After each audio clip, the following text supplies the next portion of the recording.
with the ESL students in the dual language program. And I think if you look at the 4 different dual language programs, you will see that the program right now that has the probably the best model ratio for the program is probably the Russian, because they have the 50% Russian speaking students and then 50 mainstream students. And we have a very low number of Spanish ESL students in the dual language program, because we only have. Oh, you want? Yes, we can do that.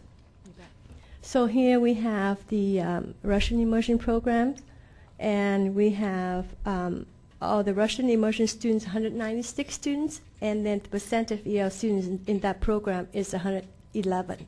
So it is 50-50, almost close to the ratio that recommended by national research. Next one, please. And then this one is from our Mandarin immersion program.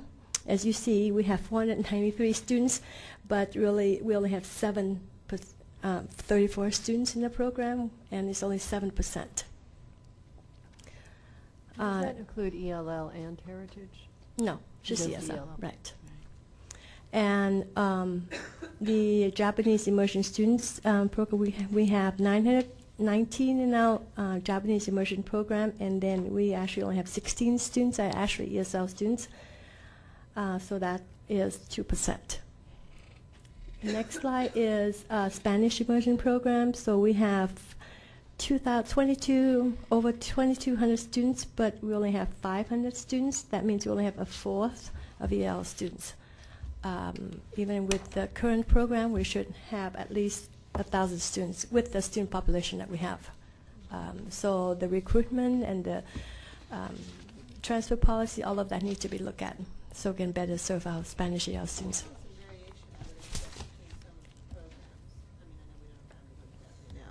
Yeah. Right. Yeah.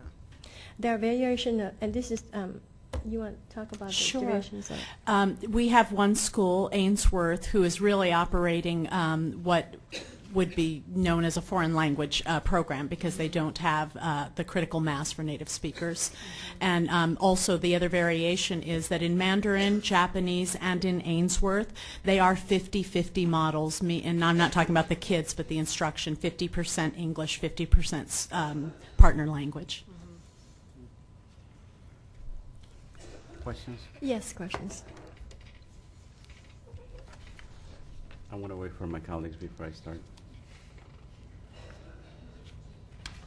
I have a quick question about the Mandarin immersion program in Chinese, because one of your slides that shows students from China being 110 students, the second largest group coming in last year, Yes.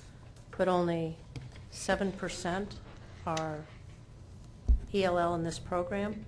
Yes. Is it, what's the barrier there? Why is it not? Yes, that's why we're Same talking thing? about the access or the recruitment, because sometimes the students come in and they don't know about the program. They don't, the students do not know about the dual language program, and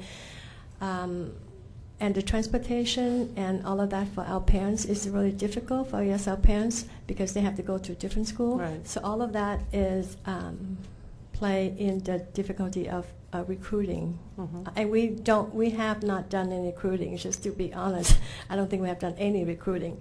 So that's a challenge. If you take away, or let me see, take away the transportation issue, are we, when these families are coming in, are we telling them about the No. immersion program? And one of the biggest barriers is that our school, what we see in some places is principals are very good at communicating to their neighboring schools how many vacancies they have, the timing. There are principals who are on the horn with each other, and there are others who are not, and because they have different levels. The other thing so that's one of the recruitment efforts we're looking at. Do they have the information, and who can give that to them consistently?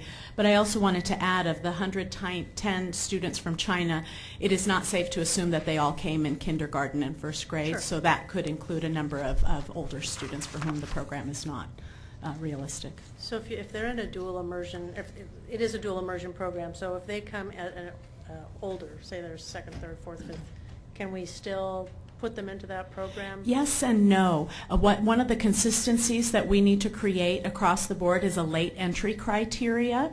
And so I'll use Spanish as an example, but it applies to the other two.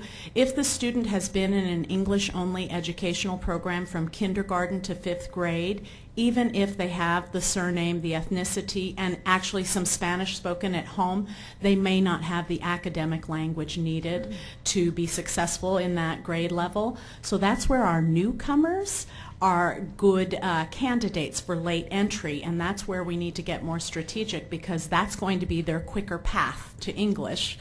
As we know, the research shows that they're going to do better and not put their reading, writing, and math on hold while they're learning English. So that's an area where we need to beef that up. But if they haven't gotten educated in that language, then again, we have to ask the question, does it behoove the child to be in English only and keep going as they started, or is native language a better fit? And I guess I just have to say I'm really amazed that we haven't had a Vietnamese dual immersion program, given the number of students. And to me, that's just... Yeah, and we're working with a PANO agency to really get connected to the Asian community and start that conversation.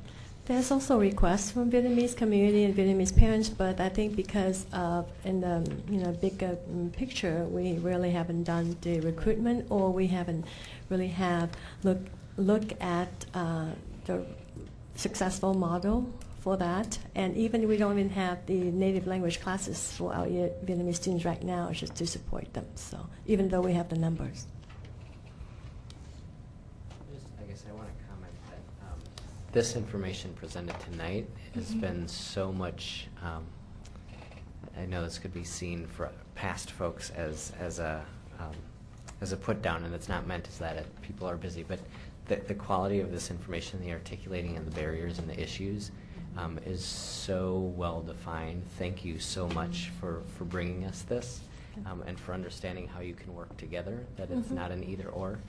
And I guess I just,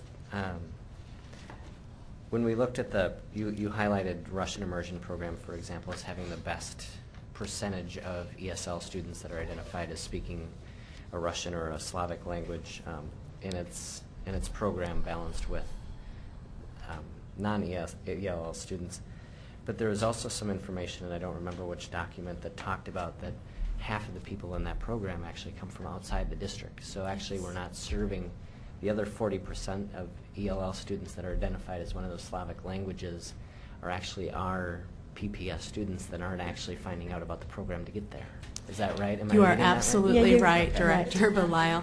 And so a preliminary Right. fact-finding and piece of work that we've done is to figure out where are the Russian students. So as we're moving what they call the pioneer class, our first elementary school graduates into Lane, we're looking at a number which is 20 students. That's 20 bodies in the 5th grade class. When we ask who's going to stay with us, who didn't get a job somewhere else, make different life plans, we're probably talking a dozen to 15 students. So where are the incoming 6th graders who are Russian speakers? And so we're starting with Lane, serving Lane students, but also we've identified where they are and working on a recruitment plan with our community agent and the school.